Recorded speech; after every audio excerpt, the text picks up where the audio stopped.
saya buat video ini saya tidak ada di sana. Saudara-saudara saya yang lain yang karena kecintaan, kerinduan, penghormatan, merasa dimiliki dan merasa memiliki terhadap Pak Jokowi, makanya hasilnya kerumunan itu. Itu bukan karena Pak Jokowi panggil. Pak Jokowi datang, ini tidak usah panggil. Orang NTT dengar pasti senang luar biasa.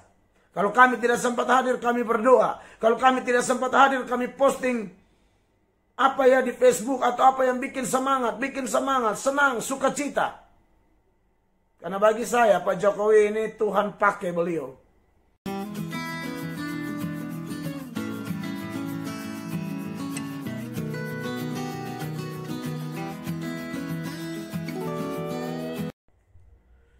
Shalom, saudara diberkati oleh Tuhan Yesus Kristus. Salam jumpa bersama saya, Pendeta Mel Atok. Saya mengucap syukur bahwa saat ini saya bisa kembali berbagi sukacita, kebaikan, berkat, berita-berita yang baik melalui video-video saya. Dan saudara diberkati oleh Tuhan Yesus Kristus, pada kesempatan ini saya mau membahas tentang kesekian kalinya Bapa kami, ya, Bapa kami yang saya maksudnya adalah Bapak Presiden, yang sungguh dalam pemerintahan beliau keadilan sosial itu dirasakan oleh seluruh Indonesia.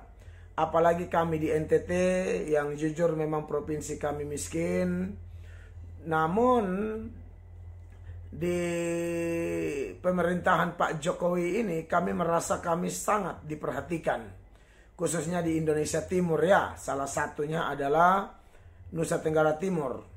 Nah, saudara yang diberkati oleh Tuhan Yesus Kristus, soal kecintaan kami, betapa orang NTT mengasihi Pak Jokowi, itu tidak diragukan lagi. Teristimewa dalam 2 kali pemilihan presiden dan Bapak Jokowi terpilih, kami dari NTT itu mayoritas adalah orang yang berdoa, berharap mendapatkan pemimpin yang rendah hati, pemimpin yang baik, dan mayoritas warga Nusa Tenggara Timur, Kota Kupang dan sekitarnya, kami percaya bahwa doa kami yang kami naikkan, Tuhan jawab melalui mengirim seorang tukang kayu yang kemudian menjadi wali kota, gubernur, dan akhirnya jadi presiden, ya. Nah, saudara yang diberkati oleh Tuhan Yesus Kristus, karena kecintaan kami itu, maka pemilihan pertama itu berapa? 80-an% kali, ya. Pemilihan kedua 90-an%, 95 atau 96%. Nah, jadi otomatis mutlak mayoritas Nusa Tenggara Timur kami menganggap Jokowi adalah Bapak kami, Bapak kita semua orang NTT. Dan sudah belasan kali beliau hadir di NTT, mau di Kupang, di Sumba, mau di Rote, mau di Flores, dan itu luar biasa sekali. Nah, bagi kami orang NTT, kami melihat memang Bapak Jokowi ini bukan hanya NTT, ada daerah-daerah lain juga, dan beberapa kali juga dalam peristiwa-peristiwa besar, acara-acara besar, beliau bahkan upacara 17 Agustus 2020 itu kayaknya beliau pakai pakaian adat Sabu lalu Timor. Aduh, itu luar biasa itu dari NTT. Dan sungguh kami sangat mengasihi Pak Jokowi. Kami mengasihi karena kami orang Kristen. Kami punya satu ayat andalan di dalam salah satu ayat yang luar biasa berkaitan dengan kepemimpinan yang diajarkan langsung oleh Tuhan Yesus, yaitu di dalam Matius pasal 20 ayat 28, ketika murid-murid Tuhan Yesus, 12 murid itu, khususnya 10 murid, mereka marah kepada Yakobus dan Yohanes, karena di dalam Matius 20 itu ayat 20 sampai 23, Petrus dan maksud saya Yakobus dan Yohanes melalui ibu mereka datang lobi-lobi posisi, minta jabatan di akhirat. Karena Tuhan Yesus kan penguasa dunia akhirat. Jadi minta posisi sebelah kiri dan sebelah kanan. Lalu di ayat 24 dari Matius 20, 10 murid yang lain mendengar itu, mereka marah. Kenapa mereka marah? Karena memang mereka juga ingin posisi itu, begitu. Jadi memang ada upaya berkompetisi di antara 12 murid siapa yang dapat duduk di kiri kanannya Tuhan Yesus. Adalah benar bahwa mereka semua menginginkan hal seperti itu. Kemudian di ayat 25, 26, 27 Tuhan Yesus mulai tunjukkan perbedaan yang luar biasa antara gaya kepemimpinan dunia kebanyakan dan gaya kepemimpinan Kristus. Leadership di dalam versi Kristus itu lain daripada yang lain. Jadi di ayat 26-27 tidak ada yang melarang orang menjadi besar, kata Yesus. Boleh. Tidak ada yang melarang orang punya kerinduan menjadi terkemuka. Boleh. Tapi syaratnya ialah apa? Melayani. Jadi hamba. Artinya satu melayani dengan yang lain secara horizontal. Sesama manusia itu melayani. Begitu. Kalian 12 murid itu saling melayani. Dan ajaran itu juga saya pikir menjadi syarat. Kalau setiap orang yang mau menjadi terkemuka, menjadi besar ya melayani. Dan untuk bisa seperti itu, di ayat 28-nya Tuhan Yesus bilang, dan sama seperti anak manusia. Maksudnya Tuhan Yesus yang adalah Allah yang menjelma menjadi manusia. Dan sama seperti anak manusia datang bukan untuk dilayani, melainkan untuk melayani dan memberikan nyawanya menjadi tebusan bagi banyak orang. Jadi saya lihat bahwa prinsip aku datang untuk melayani bukan dilayani itu luar biasa. Kami orang Kristen saja harus berusaha mati-matian untuk memiliki gaya seperti itu ketika kami diberi kepercayaan memimpin orang. Ada yang sudah berhasil, ada yang masih terus belajar, dan itu wajib hukumnya. Saya pernah berkhotbah di Natal Victory News. Victory News ini milik kepunyaannya gubernur kami, kalau tidak salah ya, Pak Victor Lasgodat. Dan waktu itu Pak Victor belum jadi gubernur, saya berkhotbah, ada Pak Victor, ada gubernur lama, ada menteri waktu itu masih Saleh Hussein. Pokoknya orang-orang NTT yang boleh dikatakan luar biasa, sedang karirnya naik sampai tingkat nasional begitu ya di RI sana. Dalam skala Republik Indonesia mereka luar biasa, ada yang menteri, ada Pak Fahri Francis dari Gerindra, lalu ada banyak, ada hampir semua pejabat-pejabat besar skala nasional, provinsi, kota, kabupaten waktu itu hadir. Dan saya khotbah tentang ayat itu, Matius 20 ayat 28. Dan sama seperti anak manusia datang bukan untuk dilayani, melainkan untuk melayani, saudara-saudara. Dan waktu saya bicara itu, saya angkat tokoh Pak Jokowi. Saya bilang beliau bukan agama Kristen, tapi saya lihat kok ajaran atau karakter yang Tuhan Yesus mau di dalam diri seorang pemimpin itu ada pada Pak Jokowi. Betul-betul merakyat, betul-betul turun sampai akar rumput. Dan sudah belasan kali datang di NTT.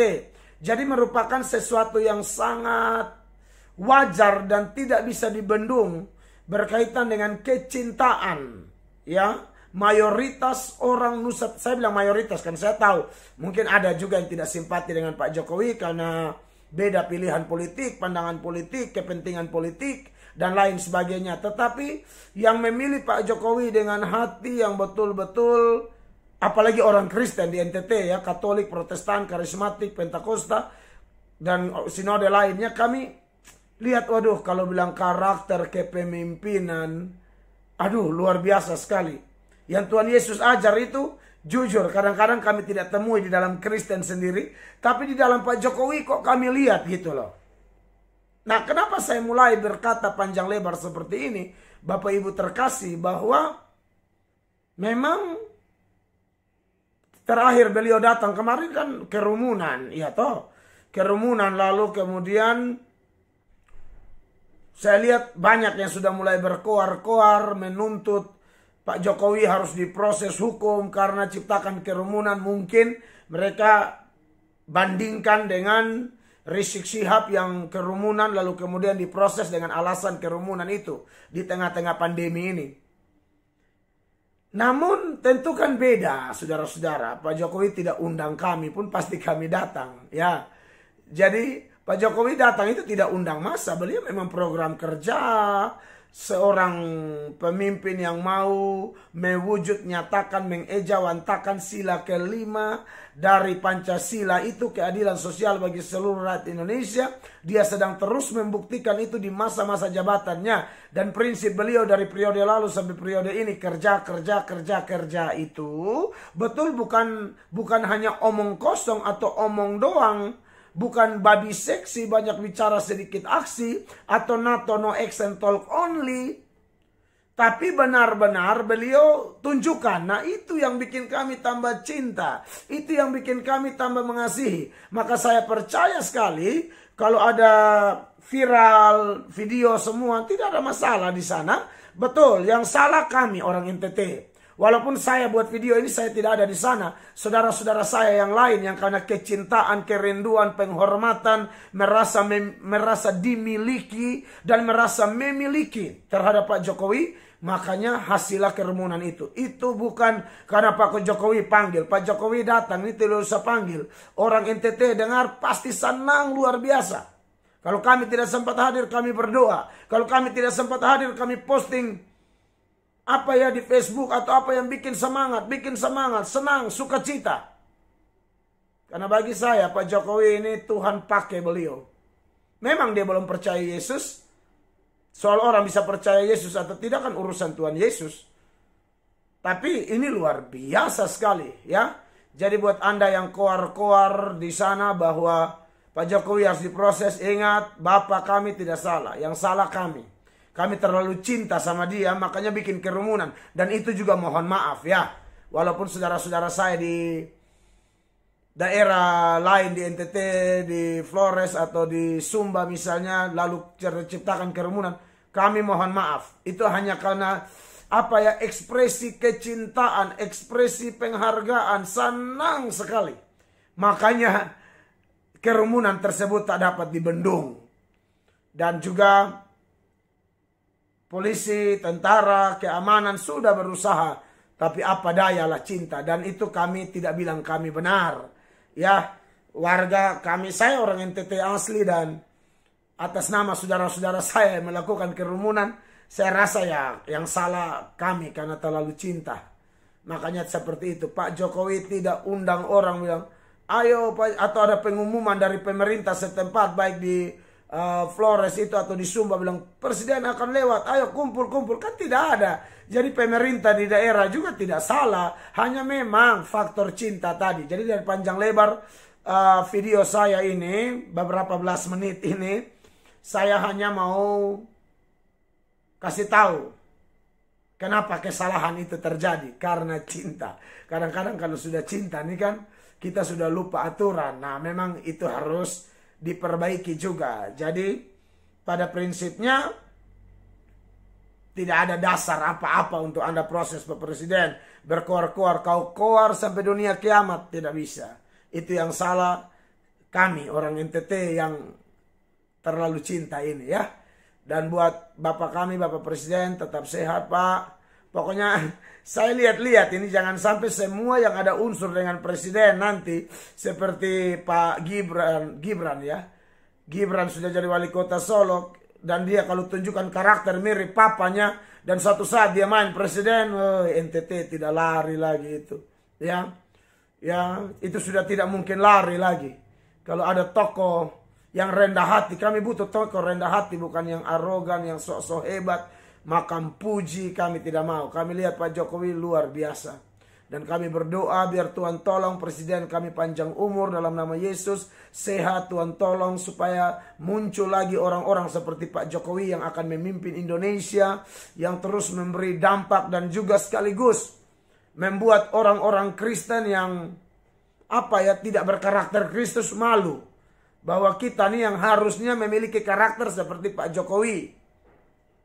Pemimpin-pemimpin, pejabat, termasuk pendeta sekalipun, ya harus jadi miliki hati hamba.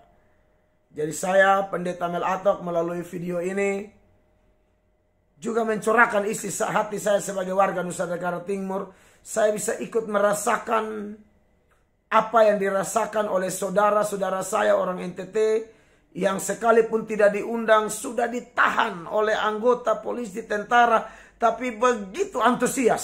Saya bisa rasa, saya mengerti, dan kalau itu salah, ya pasti salah lah di pandemi ini ya.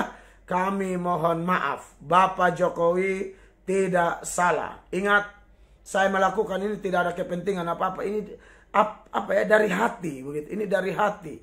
Bukan karena ada Pak Jokowi juga tidak kenal saya. Tidak kenal kami satu persatu, dia hanya tahu orang NTT begitu. Jadi kalau kami ngomong ini apa ya?